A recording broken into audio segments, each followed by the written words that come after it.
नमस्कार। आज हम लोग जो है वो विश्व पुस्तक मेला के इस सुंदर उपलक्ष्य में एक बहुत ही खूबसूरत और बहुत ही प्यारी किताब ईश्वर के बच्चे पर बातचीत करने के लिए लिखी हुई है आलोक आज़ाद जी के द्वारा। बड़ी प्यारी किताब है। मैं आलोक जी का एक बहुत ही छोटा-सा परिचय दे देता हूँ। आलोक आज़ाद जी का जन्म 1990 में जखनिया, गाज़ीपुर उत्तर प्रदेश में हुआ। इनकी प्रारंभिक से स्नातक तक की शिक्षा दीक्षा जो है वो गाँव से हुई और फिर MA, MPhil, PhD Jawaharlal Nehru विश्वविद्यालय से करने के बाद कुछ समय के लिए इन्होंने शारदा विश्वविद्यालय में बतौर फैकल्टी अध्यापन का कार्य किया। ये वर्तमान में जेएनयू से पोस्ट डॉक्टरेट फेलो हैं। इनकी कविताएं हिंदवी, पोशंपा, हिंदीनामा, बहुमत कविताएं और साहित्यनामा, कविता मंच जैसे आभासी पटलों पर प्रकाशित हैं और साथ ही अन्य कई समाचार पत्रिकाओं में भी प्रकाशित होती रही हैं। इनकी कुछ कविताएं मराठी भाषा में भी जो है वो अनुदित हुई हैं। इनका एक कविता संग्रह दमन के खिलाफ वर्ष 2019 में खामा प्रकाशन दिल्ली से प्रकाशित हुआ और ये जो है ईश्वर के बच्चे इनकी दूसरी काव्य संग्रह है और जिस पे आज बात करने के लिए हम लोग आए हैं। तो बहुत बहुत स्वागत है आलोक जी आपका। बहुत शुक्रिया सर जी। सबसे पहले हम चाहेंगे कि आप कविताओं की तरफ जाएं और कविताओं के अतिरिक्त हम लोग किसी और चीज़ पे बातचीत करें। हम चाहेंगे कि आप अपने मुंह से जो है अपने बारे में बताएं कि आपका बचपन कैसा रहा, लिखने की प्रक्रिया कैसे शुरू हुई और आपकी लेखनी में कल रात भी जब मैं आपकी कविताएं पढ़ रहा था और अभी भी जब यहाँ मेरे हाथ में किताब आई तब जब कविताएं कुछ देख रहा था, मैंने इसका जिक्र भी किया आपसे कि आपकी कविताओं में एक आक्रोश है, चीज़ों को बदलने की जो है वो बेचैनी है और आपकी कविताओं का जो दृश्य है वो बहुत ही खूबसूरत है। वो किसी एक रंगमंचीय नाटक की तरह लगता है। कई सारी ऐसी कविताएं हैं। तो इन तमाम चीज़ों के बारे में आप अपनी बात रखिए। बहुत शुक्रिया रहमान भाई और हिंदुओं को बहुत शुक्रिया मुझे ये मंच देने के लिए। मेरा नाम आलोक आज़ाद है जैसा आप सब जानते हैं और जब मैं अपनी साहित्यिक यात्रा की बात करता हूँ तो मुझे ये व्यक्तिगत तौर पे महसूस होता है कि जो साहित्य की जो यात्रा है वो किसी रचनाकार की व्यक्तिगत यात्रा तक महदूद नहीं की जा सकती है, क्योंकि मुझे ऐसा लगता है कि कोई भी जो रचनाकार है, कोई भी जो कवि है, उसमें मुख्तलिफ वेदनाओं का एक प्रति संसार रहता है जी। वो तमाम जीवन के अनुभवों को जी रहा होता है और उसको अपनी लेखनी के माध्यम से परिलक्षित कर रहा होता है। तो मुझे लगता है कि जो मेरी रचनाएं हैं वो सिर्फ मेरी रचनाएं नहीं है, मुझमें एक पूरी दुनिया बसती है जिनको मैं महसूस करता हूँ और वो उन सबकी अभिव्यक्ति है। मेरी जो रचना प्रक्रिया है या ये कह सकते हैं जो उसका जो बीज है वो जितना मैं ठीक से याद कर पा रहा हूँ वो विश्वविद्यालय में आने के बाद जब मेरा जेएनयू में एडमिशन होता है तो वहाँ पे बहुत सारे लोग ऐसे हैं जिनको मुझे पढ़ाने का मौका मिला और तकरीबन मैं 7 साल तक उस शिक्षक कार्य में रहा। वो सारे लोग जो हाशिए के समाज के लोग थे, कैंटीन में काम करने वाले लोग। तो वो मुझे लगता है कि वो जो अनुभव था, वो जो उनके साथ मेरा सरोकार था, वो मेरी पूरी रचना प्रक्रिया के बीज बनने जैसा था, क्योंकि वहां पे मुझे उन तमाम मुख्तलिफ वेदनाओं से परिचित होने का अवसर मिला और मैं ये महसूस भी करता हूँ कि जो कविताएं हैं वो अंतिम व्यक्ति तक पहुंचने की साहित्यिक चेष्टा ही तो है ना। बिल्कुल बिल्कुल बिल्कुल। क्योंकि कविताएं जो है वो साहित्य की सघनतम अभिव्यक्ति हैं और कविताओं के जरिए आप अपने मुल्क का जो अंतिम व्यक्ति है उस तक पहुंचने की कोशिश कर रहे हैं। वो जो आपका साहित्य है उस तक पहुंचने की, उसकी पीड़ा को महसूस करने की जद्दोजहद है। और बल्कि मैं कई बार ये भी कहता हूँ कि जो कविताएं हैं वो किसी भी मुल्क में, किसी भी समाज में जो उदास मौसम है उसके खिलाफ जो है वो मानवीय संभावनाओं का बसंत है। बिल्कुल। तो जब आप ये कहते हैं कि जो कविताएं हैं वो उदास मौसम के खिलाफ मानवीय संभावनाओं का बसंत है, तो जाहिर सी बात है आप अपने आसपास की जो भी मानवीय संभावनाएं हैं, जो भी लोग हैं, उनसे सरोकार करते हैं, उन मुख्तलिफ वेदनाओं को आत्मसात करते हैं, उनको जीते हैं और कई बार सिर्फ आलोक नहीं रह जाते हैं आप, या सिर्फ रहमान नहीं रह जाते बिल्कुल हैं। बिल्कुल। आप रहमान से आपका जो फलक है वो व्यापक होता है, बड़ा होता है, आपकी शख्सियत भी बड़ी होती है, उसमें बहुत सारे लोग जुड़ते हैं, उसमें आपके आसपास के तमाम वो लोग जो जिनसे आप रोजमर्रा की जिंदगी में जी रहे हैं। और बल्कि आपसे ही मेरी जब बातचीत हो रही थी कुछ दिन पहले, तो मुझे बड़ी प्यारी सी बात लगी कि आप कह रहे थे कि जो रचनाकार होता है वो जब दुनिया को देखता है तो उसमें सिर्फ व्यक्ति नहीं देख रहा होता है, वो एक खास तरह का किरदार देख रहा होता है। तो बहुत सुंदर बात है, बिल्कुल मुझे भी ऐसा ही लगता है कि एक जो रचनाकार होता है वो व्यक्ति को उस व्यक्ति से ज्यादा महसूस कर रहा होता है। बिल्कुल। वो उसकी आंखों में उसकी पीड़ा देख रहा हो। जैसा गोरख पांडे की बड़ी प्यारी सी पंक्ति है, ये आंखें हैं तुम्हारी या तकलीफ का उमड़ता हुआ समंदर, इस दुनिया को जितना जल्दी हो बदल देना चाहिए। बिल्कुल। तो वो मुझे लगता है कि वो कविता प्रक्रिया में आप जब लोगों से जुड़ते हैं, उनकी वेदनाओं से, उनकी पीड़ा से, उनकी मुफलिसी से उसको जब महसूस करना शुरू करते हैं, तो वो आपकी साहित्यिक यात्रा का बीज बनता है। और मेरी भी साहित्यिक यात्रा जो है वो सिर्फ मेरी नहीं है, वो तमाम लोगों से बनी हुई यात्रा है। तो वो इस तरह से उसकी शुरुआत होती है। बहुत खूबसूरत, बहुत प्यारा बोलते हैं आप। और बातचीत के क्रम में जो है आपने जिक्र किया आलोक जी कि वसंत का जिक्र आया जी। वसंत पंचमी चल रही है अभी, और आपकी कविताओं में जो है इस काव्य संग्रह में पूरी जो है वो किताब हमने पलट दी, लेकिन प्रेम की जो है वो कुछ एक कविताएं दिखी भी, तो उसमें भी एक अलग तरह की क्रांति है। जैसा कि हमने आपसे कल पूछा भी कि आपके प्रेम में जिस तरह की क्रांति है कि आप अपनी प्रेमिका से धरना में मिले थे, मतलब क्या, मतलब वसंत में, बगीचे में कहीं मुलाकात हुई हो, जिसमें एक कविता है प्रेमिकाएं। मैं चाहूंगा कि आप पहले इस कविता का पाठ करें और उसके बाद मैं दे रहा हूँ आपको निकाल के, और उसके बाद जो है इस कविता पे थोड़ी सी आप अपनी टिप्पणी करें। शुक्रिया साथी। ये कविता है प्रेमिकाएं, इसका उन्वान है प्रेमिकाएं। और कविता कुछ इस तरह है कि प्रेम में पड़ा पुरुष हर गलती के साथ अपने घर लौट जाता है। प्रेम में पड़ा पुरुष हर गलती के साथ अपने घर लौट जाता है, और प्रेमिकाएं लौटती हैं नीच, उल्टा और अभिशापित होकर। प्रेम में पुरुष हारता है और प्रेमिकाएं ठगी जाती हैं। इस कविता को पढ़वाने का मेरा मूल उद्देश्य ये था कि वर्तमान समय में चीजें जिस तरह से बदल रही है, चाहे वो सोशल मीडिया की वजह से हो, चाहे मुझे ऐसा महसूस होता है एक रंगकर्मी होने के नाते, एक अभिनेता होने के नाते, कि हमारा समाज संवेदना के स्तर पर जो है वो बहुत नीचे जा रहा है। और एक बहुत ही बढ़िया लेख आया था, मैं उनका नाम नहीं जानता, हिंदी पे आया था, जो इंस्टाग्राम की रील्स कल्चर को लेकर के था कि आप 1 मिनट में आपके पास जो है वो 10 अलग अलग इमोशन के जो है वो रील्स आते हैं, और आप 10 इमोशन से गुजरते हैं तो आपके भीतर ठहराव नहीं है, आपके भीतर जो है वो इमोशन को भावना को जज्म करने की जो है वो क्षमता नहीं बची है। और ये कविता जो है जो आपने अभी पढ़ी प्रेमिकाएं, ये भी वही है कि पुरुष जो है हारता है, प्रेम में पुरुष हारता है और प्रेमिकाएं ठगी जाती है।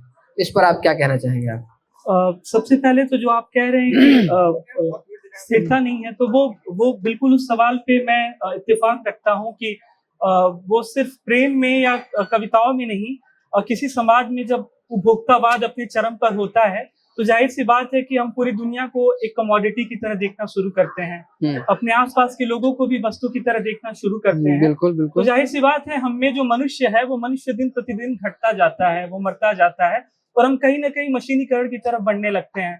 हम मशीन ज्यादा हो जाते हैं, मनुष्य कम रह जाते हैं। जहां तक इस कविता का जिक्र है, इस कविता में मैंने कहीं ना कहीं ये बताने की कोशिश की है कि जो प्रेम में होने की जो प्रक्रिया है, या जो प्रेम में होना है, वो किस तरह से उसका एक जेंडर डिवीजन है। मतलब उसको बहुत सतही तरीके से नहीं देखा जा सकता है कि जब प्रेम में पुरुष होता है और जब प्रेम में महिला होती है, तो दोनों की जो वल्नरेबिलिटीज हैं वो बहुत अलग हैं, क्योंकि बायोलॉजिकली हम लोग डिफरेंट हैं। सिर्फ बायोलॉजिकली नहीं, क्योंकि जेंडर एक सोशल कॉन्स्ट्रक्ट भी है, तो उसकी भी वल्नरेबिलिटी वहां पर दिखती है। अब इसको मैं एक छोटे से एग्जांपल से बताने की कोशिश करूंगा कि आप इस बात को देखिएगा कि इसी समाज में हम ये देखते हैं कि बहुत जैसे मेरी एक कविता बुद्ध और डायन, तो उसमें मैंने ये बताने की कोशिश की है कि अगर पुरुष जो है वो अपने घर से निकलता है प्रवास पे, तो कई बार हमारी जो सामान्य भाषा है या जो व्याकरण है उसमें हम कहते हैं कि वो जो फलाना व्यक्ति है वो तो बुद्ध होकर के लौटा है। लेकिन हम ये जो विमर्श है, ये जो कल्पना है, ये आसानी से महिलाओं के बारे में नहीं सोच सकते हैं। जी नहीं, ये जी। और आप जब इस बात को प्रेम में देखते हैं तो आप हिंदी सिनेमा को उठा के देखिए ना, आपको जो बेवफाई एक बिंब है, बेवफा होने का जो बिंब है, मैं इस बात की तस्दीक कर सकता हूँ कि जो 99% गाने हैं हमारे भारतीय सिनेमा में, जब वो बेवफा शब्द की ओर इंगित कर रहे होते हैं या जब वो उस बिंब को उजागर कर रहे होते हैं, तो उसमें जो टारगेट ग्रुप है वो महिलाएं हैं। तो मुझे लगता है कि कहीं ना कहीं वो जो मार्क्सिस्ट क्लास डिवीजन है या जो जेंडर डिवीजन है, वो प्रेम में भी दिखाई देता है। और हम आप जब प्रेम करते हैं तो हमें भी ये महसूस होता है कि एक पुरुष के लिए प्रेम में मुश्किलें हैं, उसकी भी अपनी मुश्किलें हैं, उसके अपने चैलेंजेस हैं, लेकिन महिला का प्रेम करना उसे बहुत कुछ बनाता है। वो अभिशापित होती है और वो नीच होती है, उल्टा होती है। हम कहते हैं कि पुरुष जो है जब वो घर से बाहर निकलता है तो वो संसद की तरफ जाता है, वो ईश्वर बनता है। महिलाएं जब घर से बाहर निकलती हैं तो वो नीच उल्टा होकर के, अभिशापित होकर के लौटती हैं। तो ये डिवीजन दिखाई देता है और उसी डिवीजन को ये बहुत, इस पे आपने बहुत शुक्रिया, आपने एक जरूरी बात भी बताई। इस ओर मेरा ध्यान नहीं गया कि हमारे हिंदुस्तानी सिनेमा में जो है वो 99% 90% गाने जो बन रहे हैं उसमें बेवफाई के जो बिंब हैं वो महिलाओं के लिए है, और इसमें बदलाव होने चाहिए। आशा करते हैं कि आप कविताओं से होते हुए गीत संगीत लिखने की ओर आएंगे और कुछ बदलाव नजर आएगा। और आप अभी अपनी बातचीत में जिस कविता का जिक्र कर रहे थे, मैं उसका पाठ कर देता हूँ। ये बहुत प्यारी कविता है। उसके बाद एक और जरूरी कविता की ओर चलेंगे और उस पर आपसे बातचीत हम जानेंगे। कविता है डायन और बुद्ध। कुछ औरतें अपने पतियों और बच्चों को सोते हुए अकेला छोड़ चली गई, ऐसी औरतें डायन हो गई। कुछ पुरुष अपने बच्चों और बीवियों को सोते हुए अकेला छोड़ चले गए, ऐसे पुरुष बुद्ध हो गए। कहानियों में डायनों के हिस्से आए उल्टे पैर और बच्चे खा जाने वाले लंबे नुकीले दांत, और बुद्ध के हिस्से आया त्याग, प्रेम, दया, देश और ईश्वर हो जाना। इसके बाद जो कविता है माँ का प्रेम, जी, मैं चाहूंगा कि आप पहले इस कविता का पाठ करें, क्योंकि ये अपनी माँ को इस रूप में देखना, जी, वो जो एक स्वीकार्यता होती है, जी, जी, वो बहुत बड़ी बात है। क्योंकि अभी बीते दिनों जो है वो भारंगम महोत्सव में जो है एक नाटक देखे हम, सूर्य की अंतिम किरण से सूर्य की पहली किरण तक, जी, और सुरेंद्र वर्मा उसके लेखक हैं। जी, और इतनी कमाल की नाटक है वो, इतना बढ़िया लिखा हुआ और इतनी कमाल की प्रस्तुति हुई उसकी। उसके बाद बातचीत के सेशन में जब पूछा गया, एक दर्शक ने पूछा निर्देशक से कि यदि आपकी पत्नी या आप इस जगह पर होते जी, तो आप क्या निर्णय लेते। और यकीन मानिए निर्देशक महोदय ने जो है वो बिना एक सेकंड लिए हुए, उनकी पत्नी सामने के रो में जो है वो पहली कुर्सी पर बैठी, उन्होंने कहा कि बिल्कुल मैं उन्हें ये आजादी दूंगा।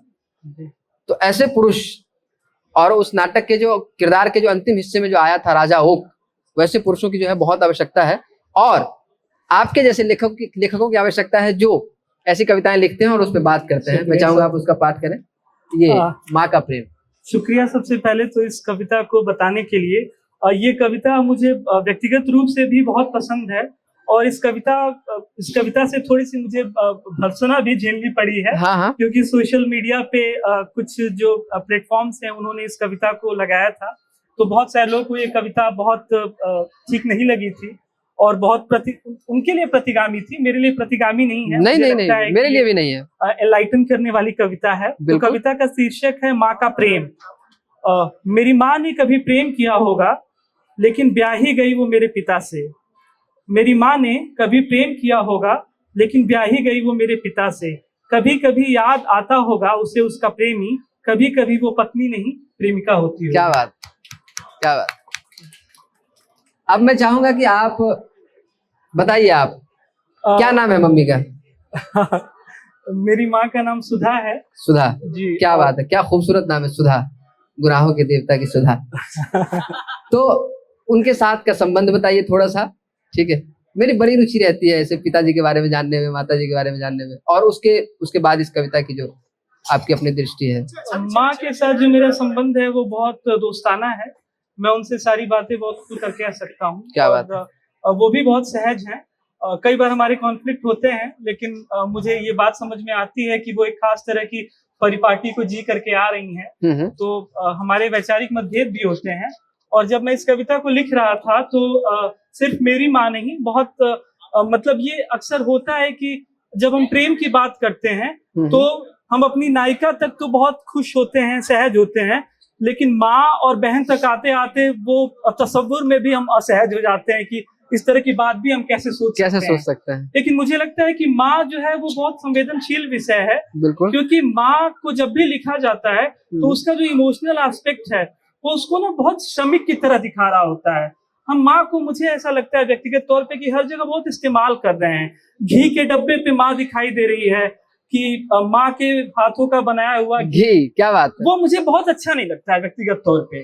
वो मुझे परेशान करता है, क्योंकि मुझे लगता है कि माँ को पूंजीवाद भी बहुत अच्छे से भुना रहा है और माँ को जो पितृसत्ता है वो भी बहुत अच्छे से भुना रही बिल्कुल। है। वो दोनों जगह पे एक मतलब मैं तो ये वाक्य कहना चाहूंगा कि इस दुनिया में जो सबसे पुरानी सांस्कृतिक श्रमिक है वो हम सबकी माँ है। क्या बात है। मतलब जो ओल्डेस्ट हमारे सिविलाइजेशन में जो ओल्डेस्ट कल्चरल लेबर हो सकती है वो माँ है, क्योंकि माँ को सबको अनपेड अनपेड एग्जैक्टली। और रोजा लग्जमबर्ग ये बात कहती है कि जिस दिन औरतों के श्रम का हिसाब होगा उस दिन दुनिया की सबसे बड़ी लूट सामने आएगी। बिल्कुल। तो माँ का जब हिसाब होगा तो सबसे बड़ी लूट सामने उसका आएगी। तो हिसाब छोड़ ही तो दीजिए। उसका हिसाब नहीं किया जा सकता हाँ। है। तो मुझे ये बात लगती है कि वो सबसे पुरानी सांस्कृतिक श्रमिक है। और ये कविता जब मैं कह रहा हूँ, इस तस्वुर में देख रहा हूँ कि माँ भी प्रेम कर सकती है, तो कहीं ना कहीं हमें इस बात को लेकर के सोचना चाहिए कि ये बहुत गुनाह जैसी बात नहीं है, क्योंकि हम सबकी जो माएँ हैं, मुझे लगता है कि उस समय तो वो एक दूसरे से मुलाकात भी नहीं करते थे, पिता और माँ, वो परिवार तय कर देता था। उस समय का अलग हिसाब किताब। तो मुझे लगता है कि वो एक खास जब मिलते थे तो एक दूसरे को जानते थे। तो उस तरह की वो एक त्रासदी है कि आप जिसके साथ पूरी जिंदगी गुजारने जा रहे हैं, मतलब लोकतंत्र ये कहता है कि 18 साल की उम्र में आप अपना सरकार चुन सकते हैं, लेकिन मेरी माँ अपना पिता नहीं चुन पा रही है। तो ये एक प्रेमी अपना प्रेमिका नहीं चुन पा रही है या प्रेमिका अपना प्रेमी नहीं चुन पा रही है, तो ये बहुत बड़ी विभीषिका है, त्रासदी है। तो मैंने उसी चीज को बताने की कोशिश की है कि हम लोगों को कहीं ना कहीं सिर्फ हम जो प्रेम है वो सिर्फ मेरा और तुम्हारा नहीं है, वो हमारी बहन का भी हो सकता है। मतलब कि क्या हो गया, ये बहुत ये इस कविता पे बात करने के पीछे की जो मेरी मंशा है वो ये है कि हम लोगों ना माँ को ना माँ बना करके उनके भीतर का औरत खत्म कर देते। बिल्कुल बिल्कुल जी। वो हमने उनको माँ बना दिया, अब वो तैयार नहीं हो रही है, वो लिपस्टिक लगाने से घबरा रही है, वो भाई साहब जो है वो पैर रंगने से जो है वो सकुचा रही है, वो हाथों में नई चूड़ियां नहीं पहन पा रही है, नई साड़ी नहीं पहन पा रही है, क्योंकि हम लोगों ने उन्हें माँ बना दिया। यार माँ ऐसे करते हुए अच्छी नहीं लगती। माँ एक औरत भी तो है, उनके भीतर एक दिल भी तो है, वो भी तो चाहती हैं कि वो अपने बाल काले करें, वो अच्छे से ऐसे सिंदूर विंदूर लगा के मेला वेला में जाए, थोड़ा खूबसूरत दिखे, वो ये उनकी चाहत है। लेकिन हमने उन्हें माँ बना दिया तो अब जो है वो नहीं भाई, आप अब तो आप प्रॉपर ये नहीं आप आइडियल हो गए। नहीं, वो सबसे पहले एक औरत है, उसके बाद एक माँ है, और उन्हें उस रूप में ही देखना जो है वो जरूरी है। और बल्कि मैं इसमें ये भी जोड़ना चाहूंगा कि ये बहुत सुंदर बात है कि किस तरह से आप उसके अंदर की जो औरत है उसको खत्म करते हैं। और इसको और व्यापक फलक पे देखा जाए तो शर्म और संसद का बंटवारा भी तो यहीं से हो रहा है ना, कि एक पुरुष जो है वो कहाँ तक सोच पाता है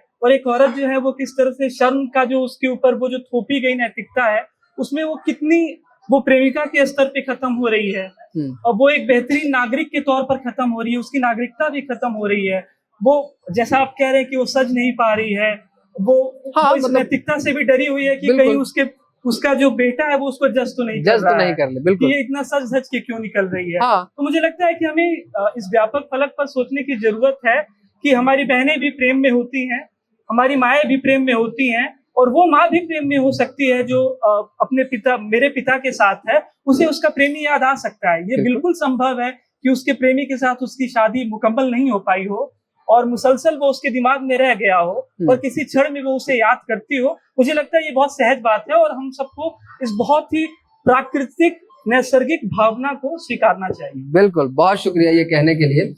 अब हम अगले सवाल पे जाएं और अगली कविता का पार्ट हो, उससे पहले हम 2 सवाल पूछेंगे, आप बड़ा संभाल के जवाब दीजिएगा इसका, ठीक है? पहला ये कि आप प्रेम के बारे में क्या सोचते हैं, और दूसरा ये कि अब तक कितनी बार जो है वो आपको सच्ची मोहब्बत हुई है?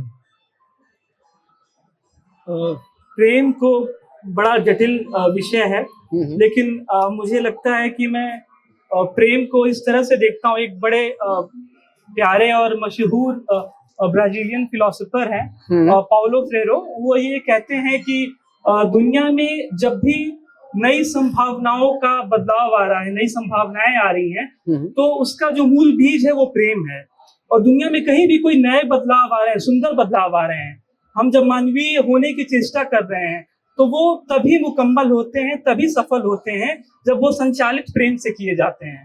तो मुझे लगता है कि अगर प्रेम है तो हम और आप हैं। एक बेहतर दुनिया की जो तामीर है वो सिर्फ प्रेम के आधार पर ही की जा सकती है। एकदम मेरे लिए प्रेम सब कुछ है, मतलब उससे इतर कुछ भी नहीं है, अगर एक शब्द में मैं कहूँ। हाँ। तो अब मेरा अगला सवाल रह गया, वो उसका जवाब भी है, मतलब मैं लगातार क्योंकि आपकी जो अगली कविता है उसकी मैं पंक्तियां पढ़ देता हूँ, उसके बाद आप चाहें तो उसका जवाब दे सकते हैं या आप ना भी चाहें तो मुझे कोई आपत्ति नहीं है। कविता का शीर्षक है सलीका। जी अगर मैं घुटनों के बल ना बैठूं और ना दूं महकते गुलाब तुम्हारे हाथों में, मैं ना खरीदूं वो खत जो बाजार में इतलाते हैं रंग और रोशनी में, उस दस्तावेज में जहां मोहब्बत करना भी एक सलीका है, तो सबसे पहले कौन मारा जाएगा? डाकिया, मेरी मोहब्बत, सरसों के फूल, या खुद मनुष्यता? आप देखिए मेरे कविता पाठ में कितना दम है, बैकग्राउंड का म्यूजिक भी साथ दे रहा है। बिल्कुल तो अब जो है, अब आप बताइए सच्ची मोहब्बत कुल कितनी दफा हुई है अभी तक? नहीं, सच्ची मोहब्बत मुझे लगातार सच्ची मोहब्बत में हूँ मैं। लगातार। हाँ, मतलब सच्ची मोहब्बत में ही हूँ। और इस कविता का पाठ कर रहे थे, और उस कविता पे अगर आप इजाजत दे तो मैं कुछ कहना चाहूंगा। बिल्कुल बिल्कुल, बिल्कुल। ये कविता जब मैं कह रहा हूँ तो प्रेम को ना बड़ा उसका एक एकल अनिवार्य स्वरूप बनाया गया, उस पे होने का भी। मतलब जो गांव से निकला हुआ जो बच्चा है, गांव से निकला हुआ जो लड़का या लड़की है, उसको ये बार बार क्यों बताया जा रहा है कि प्रेम करने के लिए आपको शाहरुख की तरह कोट डाल करके आना होगा, वैलेंटाइन डे पे आप गुलाब खरीदेंगे, वो सरसों के फूल भी खरीद सकता है। हाँ, मतलब इस पे बकायदा सोशियोलॉजी की एक क्रिटिकल थ्योरी है जिसने इस पर काम किया है। अच्छा। हाँ, वो ये बात कहती है कि मतलब प्रेम के सबके अपने तरीके हो सकते हैं, प्रेम स्थिर नहीं है, प्रेम में बहुलता है। जैसे साहित्य में बहुलता है, बिल्कुल, स्थिरता नहीं है, उसी तरह से प्रेम में भी स्थिरता नहीं है। उसमें बहुलता, उसमें अनेकावाद है, मतलब उसके कई सारे मुख्तलिफ रूप हो सकते हैं। तो हम बार बार ये सोचते हैं कि प्रेम में होने के लिए एक सुंदर शाहरुख खान साहब आएंगे और वो घुटनों के बल आएंगे। हाँ। नहीं, जरूरी नहीं है ना कि वो घुटनों के बल ही आए। और सरसों के खेत में भी प्रेमी प्रेमिका गांव में मिलते हैं। सरसों का खेत भी तो शाहरुख की वजह से ही जो है वो फेमस हुआ है ना। नहीं, मुझे लगता है वो गांव में जो प्रेम करते हैं उनकी वजह से फेमस हुआ है। मुझे लगता है कि शाहरुख से ज्यादा जो बड़े प्रेमी हैं वो गांव में रहने वाले लोग हैं जो प्रेम में हैं। और आप सर गांव के प्रेमी के लिए आपने शाहरुख को सर साइड कर दिया सर आप। हाँ, मैं मुझे लगता है कि मैं आखिरी व्यक्ति के लिए किसी को भी साइड करूंगा, वो बहुत ज्यादा इम्पोर्टेंट है। ठीक है, आगे जी।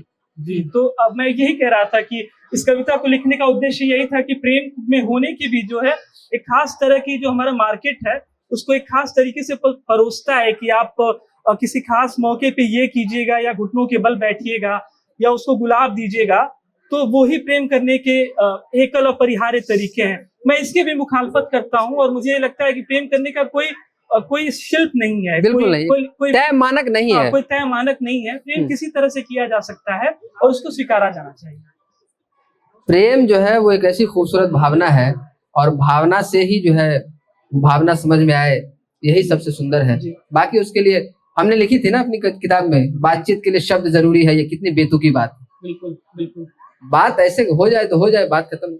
अच्छा, वर्तमान समय में जैसा कि आपकी कविताओं में भी है और आप में भी है, आप व्यक्ति भी उस तरह के हैं, आपको क्या लगता है कि वर्तमान समय में हर विभाग के लोगों को, हर उम्र के लोगों को, महिला पुरुष, हर बच्चे, हर तरह के लोगों को साहित्य, कविताएं, कहानियां, उपन्यास और इस तरह की चीज यानी कि पठन पाठन में उन्हें क्यों आना चाहिए? ये क्यों आवश्यक हो गया है कि अब लोगों के हाथों में किताब होनी चाहिए मोबाइल फोन के बजाय? एक तो मुझे लगता है कि जो साहित्य की उत्सव धर्मिता है, जो उसका सबसे बड़ा जो उसके होने का जो उसका अस्तित्ववाद है, वो इस पूरी बुनियाद पे टिका हुआ है कि जो साहित्य है वो अपने समय की बहुत गहरी पड़ताल कर रहा होता है। तो कोई भी व्यक्ति जो हमारे समाज में पठनशील है, पढ़ रहा है, वो चेतना के स्तर पर तभी समृद्ध हो सकता है। वो एक बेहतर दुनिया की तामीर वो सिर्फ अपने लिए नहीं, अपने परिवार के लिए, समाज के लिए, मुल्क के लिए और खुद के लिए भी वो तभी कर सकता है जब वो आसपास की दुनिया को महसूस करे, उसकी पड़ताल करे और पड़ताल इस तरह से करे कि वो उसको बहुत गहराई से जानने की कोशिश करे। वो ये जानने की कोशिश करे कि समाज में जो असमानता है वो साहित्य उसको किस तरह से बता रहा है। जैसे अदम गोंडवी साहब बड़ी खूबसूरती से कहते हैं कि तुम्हारे फाइलों में गांव का मौसम गुलाबी है, मगर ये दावा झूठा है और ये आंकड़े किताबी है। और फिर वो इस बात को भी कहते हैं कि तुम बताओ मैं कैसे लिख दूं धूप फागुन की नशीली है, मेरे घर में ठंडे चूल्हे पर अगर खाली पतीली है। तो मुझे लगता है कि हर नागरिक को ये जानना और समझना चाहिए कि इस मुल्क में कहीं भी अगर ठंडे चूल्हे पर खाली पतीली है तो उसे सोचना चाहिए कि वो धूप फागुन की नशीली नहीं लिख सकता है। और ये समझने के लिए उसे साहित्य तक आना पड़ेगा, क्योंकि साहित्य ही आपको अंतिम व्यक्ति तक ले जा रही है। साहित्य आपको समाज के कोयले की तरफ लेकर के जा रही है, समाज का जो अभाव है उसकी तरफ लेकर के जा रही है। तो वहां पे मुझे लगता है ये बात बहुत प्रासंगिक हो जाती है कि सबको चेतना के स्तर पर समृद्ध होने के लिए, बल्कि मनुष्यतर होने के लिए साहित्य से उसका जो सरोकार है वो जरूरी है। बहुत सुंदर जवाब। आपसे पहली मुलाकात जो हुई थी हमारे हिंदी के कार्यक्रम में, उसके बाद हमने उदय उत्सव में आपको सुना, और ये एक कविता जिसके ऊपर इस किताब का नाम भी रखा हुआ है, और मुझे लगता है कि ये कविता मेरे साथ रह गई, और इस किताब को पढ़ने वाले जो भी पाठक होंगे या जिन्होंने इस किताब को पढ़ा है, वो जब इस कविता तक आते होंगे तो इस कविता को पढ़ करके वो जरूर ठहरते होंगे।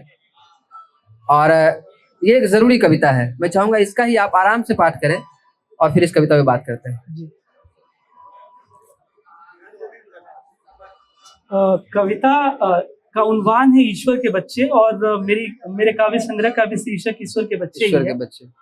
ये कविता मैं पढ़ता हूँ जी। क्या आपने ईश्वर के बच्चों को देखा है? ये अक्सर सीरिया और अफ्रीका के खुले मैदानों में धरती से क्षितिज की ओर दौड़ लगा रहे होते हैं।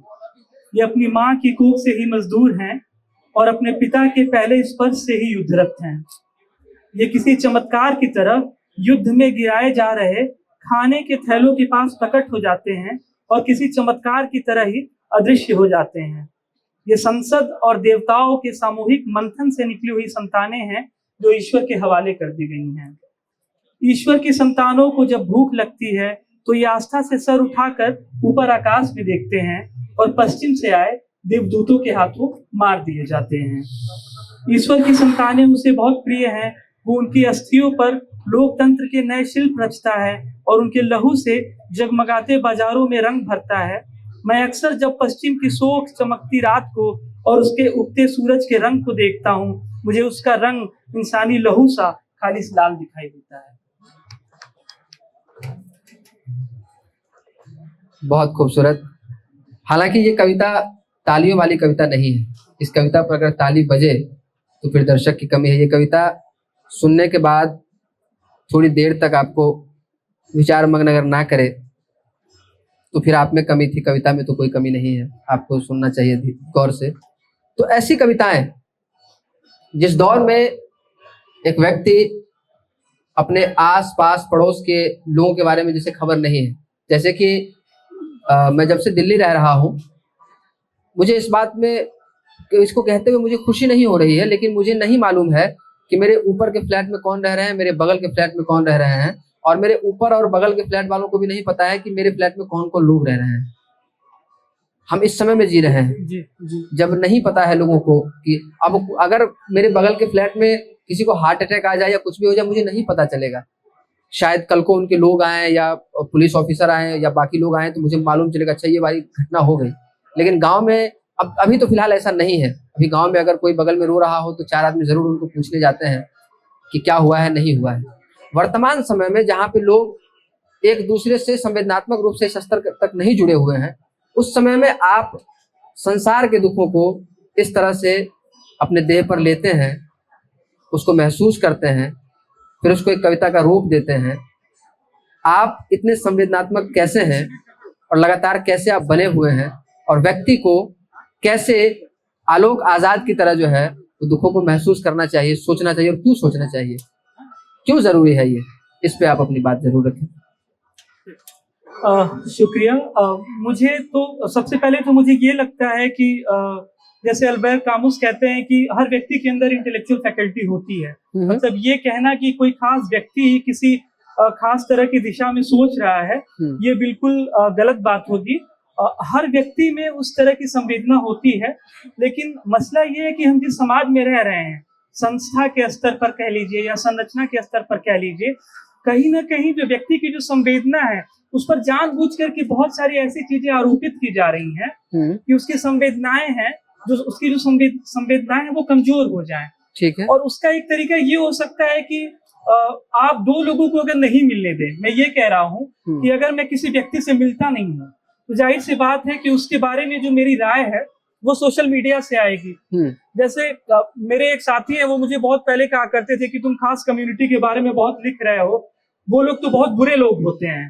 तो मैंने उनसे बुनियादी सवाल पूछा था कि आप जिस समुदाय की बात कर रहे हैं, जिस माइनॉरिटी की बात कर रहे हैं, आप मुझे अपने दोस्तों के नाम बताइए। तो उन्होंने 4-6 नाम बताए थे। और उसमें एक भी उस माइनॉरिटी कम्युनिटी का उनका दोस्त नहीं था। ठीक तो है। मैंने उनसे ये कहा था कि देखिए, जो संवेदना है ना, वो सरोकार की जमीन पे तैयार होती है, और आप अगर वो जमीन खा रहे हैं, वो जैसे भी खाई जा रही है, ऐतिहासिक रूप से उसे जाति ने खाया है, उसे जेंडर ने खाया है, उसे वर्ग ने खाया है। आज ये दिक्कत है कि शायद वर्तमान परिदृश्य में उसे फेसबुक भी खा रहा है, उसे सोशल मीडिया भी खा रहा है। बिल्कुल बिल्कुल, क्योंकि हम संवेदनाओं का भी तो एटमाइजेशन हो रहा है ना। जब आप फेसबुक पे जा रहे हैं तो बातचीत की जो प्रक्रिया है, जो बहुत तफसील से मुसलसल की जा सकती है, वो कितनी बारीक और कितनी छोटी हो गई है।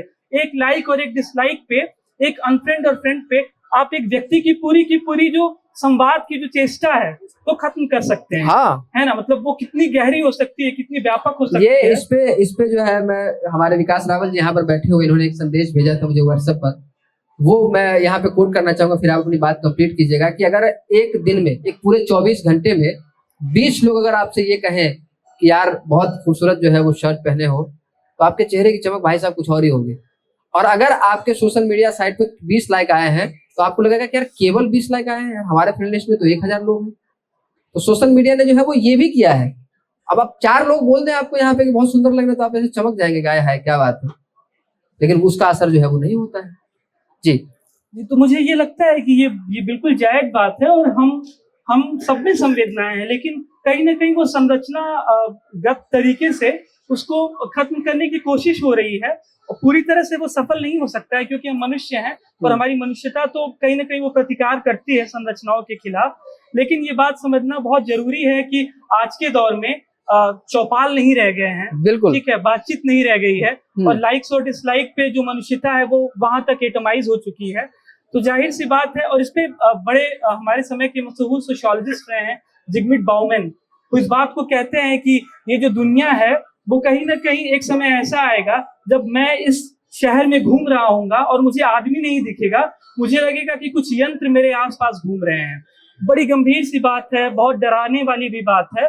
वो फ्यूचर शॉक की बात करते हैं, तो हम कहीं ना कहीं उस फ्यूचर शॉक की तरफ बढ़ रहे हैं कि जहाँ पे जो सरोकार है वो इस पूरी की पूरी यात्रा में, वो चाहे वो नव उदारवाद की यात्रा रही हो या ऐतिहासिक रूप से वो जाति जेंडर की यात्रा रही हो, हम प्रेजुडिसेस बहुत पाल रहे हैं क्योंकि हम लोगों से मिल नहीं पा रहे हैं। तो मैं चाहूंगा कि इस दुनिया में कुछ ऐसे चौपाल होनी चाहिए, कुछ ऐसी जगह होनी चाहिए जहां सिर्फ एक कम्युनिटी के लोग नहीं मिले, वो पूरी एक दुनिया है। जैसे यूनिवर्सिटी एक बहुत बड़ा स्पेस है, तो यूनिवर्सिटी को हम कैसे परिभाषित करते हैं कि व्हाट इज यूनिवर्सिटी? वो एक यूनिवर्स ऑफ पीपुल है, वहां पे दुनिया के तमाम लोग आ रहे हैं, वहां एक पूरी की पूरी, एक पूरा का पूरा संसार गढ़ा जा रहा है। तो मैं चाहता हूँ इस तरह की दुनिया और होनी चाहिए जहाँ पे अलग अलग कम्युनिटीज के लोग आ रहे हैं, क्योंकि जब तक हम सरोकार एक दूसरे से नहीं करेंगे, हम किसी के दुख को महसूस नहीं कर सकते हैं। और अगर दुख महसूस नहीं करेंगे तो हो सकता है हम साहित्य लिखें, लेकिन साहित्य भी जो है वो सतही होगा और शायद वो अपने समय की उस तरह से पड़ताल नहीं कर रहा होगा जो उसकी उत्सव धर्मिता है और जो होनी चाहिए। क्या बात है, आप समय की पड़ताल की बात किए। हमारी बातचीत की सबसे खूबसूरती जानते हैं क्या है? जी। हम अगला सवाल जो पूछना चाहते हैं, आप उसकी जमीन तैयार कर देते हैं। देखिए, हमने ये कविता निकाल करके रखा है, न्याय, और आपने बातचीत भी वही खत्म किया। न्याय जो कविता है, ये कविता वर्तमान समय में बहुत प्रासंगिक है। अभी जो चीजें चल रही है, जो घटित हो रही है, जिस समय में जो है वो एक बहुत बड़ा आयोजन होता है, धार्मिक आयोजन होता है, और उसमें एक अनफॉर्चुनेट इंसिडेंट होता है, और उस इंसिडेंट में कुछ लोग की जान चली जाती है, और फिर एक आदमी आता है और वो कहता है कि वो लोग मरे नहीं, उन्हें मोक्ष की प्राप्ति हुई है। जी जी, ठीक है। और आपकी कविता जो है वो कहती है कि तालाब का पानी गंदा हुआ, मुकदमा मछलियों पर चला, जी, समुंदर में लूट हुई, तफ्शीश मछुआरों की हुई। तालाब और समुंदर दोनों ही बादशाह के कब्जे में थे, पर तमाम सबूतों और गवाहों को सुनने के बाद अदालत ने फैसला सुनाया कि एक मछली पूरे तालाब को गंदा कर देती है। इस पे सर थोड़ा न्याय जो है वो एक ऐसा विषय है कि मुझे लगता है कि उस पे बहुत बात होनी चाहिए, क्योंकि इस दुनिया में कानून इस जन्म में मिलता है, न्याय किस जन्म में मिलेगा मुझे नहीं पता है। क्या बात है ना? तो वो बड़ी अजीब सी वो कानून और न्याय के बीच का जो टेक्निकल जो या जो फिलोसॉफिकल गैप है, जो उसके बीच का जो दार्शनिक अंतर है, वो भी समझना चाहिए। क्योंकि हम सिर्फ कानून पा रहे हैं इस जन्म में, मतलब तारीख पर तारीख को बड़ा सुनने में स्टीरियोटाइप सा लगता है, लेकिन वो बड़ी गहरी सी बात है। और गोरख पांडे इस पे ये कहते भी हैं कि न्याय जो है वो कौन डिसाइड कर रहा है, किसका न्याय, किसके लिए न्याय। मतलब वो कहते हैं ना कि राजा बोला रात है, रानी बोली रात है, और ये सुबह सुबह की बात है। तो मतलब ये बड़ी गंभीर सी बात है कि जब हम न्याय की बात कर रहे हैं तो किसका न्याय है? वो हाकिम का न्याय है, वो हुक्मरान का न्याय है, वो हमारे समय का जो अभिजात्य है उसका न्याय है। तो ये कविता भी उसी न्याय की जो खामियां है उसको बताने की कोशिश कर रही है कि हमारे समाज में जो जब हम न्याय की पड़ताल करते हैं तो हम पाते हैं कि ये बिल्कुल संभव है कि दो लोग एक ही तरह का क्राइम करके उनके लिए जो रास्ते बनते हैं वो अलग अलग बनते हैं। एक शायद वो जेल में जा सकता है और दूसरा जो है वो संसद की तरफ जा सकता है। हाँ। तो गए भी हैं। इसकी बहुत प्रबल संभावना है। तो ये उसी बात की पड़ताल करने की कोशिश करती है और ये भी बताने की कोशिश करती है कि बल्कि इस पे बहुत सारे डेटा है कि आप देखेंगे कि जेल में जब आप जो लोग बंद हैं उनको जानने की कोशिश करेंगे तो आप ये पाएंगे कि उनमें से 90% से जो ज्यादा लोग हैं वो वंचित समुदाय से आए हुए लोग हैं। हाँ। तो ये बड़ा मौलिक सा प्रश्न होता है कि इस दुनिया में क्या जो अपराध है वो सिर्फ वंचित समुदाय के लोग कर रहे हैं? क्या वो अभिजात्य नहीं कर रहा है? नहीं, क्या वो पढ़ा लिखा आदमी नहीं कर रहा है? हाँ। लेकिन पढ़ा लिखा आदमी कर रहा है, लेकिन वो बच रहा है। तो कहीं ना कहीं जो न्याय है, it is the privilege of the powerful. मतलब वो किसी न किसी तरह से अभिजात्य का जो है वो विशेषाधिकार बन गया है। तो इसीलिए मैं कह रहा हूँ कि न्याय, जब हम एक हाशिए से आए हुए समाज के आदमी की तरह सोचते हैं तो न्याय हमारे लिए अगले जन्म में मिलता है, इस जन्म में सिर्फ कानून मिलता है। क्या बात, बहुत सुंदर। अगर मेरे एक हाथ में माइक नहीं होती तो मैं दोनों हाथों से ताली बजाता इस बात पे। ठीक है, बहुत शुक्रिया। अब अच्छा, एक थोड़ा रूट से हटकर सवाल पूछते हैं। यदि इस किताब के लेखक आलोक आजाद नहीं होते, यहाँ पर मान लीजिए कोई और होता, इसी किताब के लेखक, किताब यही होती, कविताएं यही होती, लेखक आप नहीं होते, और आपको ये कहना होता लोगों से, अपने पाठकों से और भी तमाम लोगों से कि ये किताब क्यों पढ़ी जानी चाहिए, तो आप क्या कहते हैं? ये थोड़ा सा अजीब है कि मैं अपनी किताब के बारे में, लेकिन हाँ मैं ये कहूँगा कि ये किताब शायद इसलिए महत्वपूर्ण है क्योंकि ये उस तरह के साहित्य की बात कर रही है जहाँ पर आप अपने को महसूस कर पाएंगे, बिल्कुल, आप अपनी पीड़ा को महसूस कर पाएंगे, सहमत है। और सिर्फ अनुभूति नहीं, सहानुभूति के भी स्तर पर आप महसूस कर पाएंगे, और आपको लगेगा इस किताब को पढ़ते हुए कि आप एक ऐसी यात्रा पर हैं जहाँ पर सिर्फ आप अकेले नहीं हैं, आपके साथ एक पूरी दुनिया यात्रा कर रही है। और मुझे लगता है कि साहित्य जो है वो तभी मुकम्मल होता है जब वो अपने पाठक को सिर्फ एक रचनाकार की यात्रा नहीं करा रहा होता है, वो पूरी दुनिया की और मुख्तलिफ वेदनाओं की यात्रा करा रहा है। क्या बात है, बहुत बहुत बहुत ही कम शब्दों में जो है वो आपने बहुत सारी बातों को समेटा। अच्छा, ओके, ये अब ठीक है, हम लोग इस बातचीत को जो है वो अपने आखिरी सिरे में ले जाते हैं। एक गुजारिश है, प्रेम कथाओं के खिलाफ। मैं चाहूंगा कि इसका भी पाठ आप ही करें और फिर इस पे अपनी बात भी रखें, क्योंकि हमारे साथी ने जो है वो इस बात के लिए कहा है तो उनको भी सुनना जरूरी है। शुक्रिया साथी। कविता का शीर्षक है प्रेम कथाओं के खिलाफ। मैं पढ़ता हूँ। ये प्रेम में अपना सर्वस्व सौंपने वाली कथाओं के खंडन का वक्त है। तुम अपने हिस्से का सूरज और चांद बचाए रखना। मेरे और तुम्हारे एक हो जाने में तुम्हारी मृत्यु की अपार संभावनाएं हैं। तुम जीना मेरे साथ जैसे जीती है एक समूची देह अपनी आत्मा बचाए हुए। क्या बात है, बहुत खूबसूरत, बहुत शुक्रिया आपका, बहुत शुक्रिया आपका इस कविता की गुजारिश के लिए। आलोक भाई, मैं सच बताऊं, हम आपको पहले सुने, उसके बाद फिर आपके बारे में लोगों ने मुझे सुनाया कि आप कितने सहज, सुंदर और अद्भुत हैं, और मैं फॉर्चुनेट हूँ, थोड़ा भाग्यशाली भी हूँ, और विशेष आभार ज्योति जी का।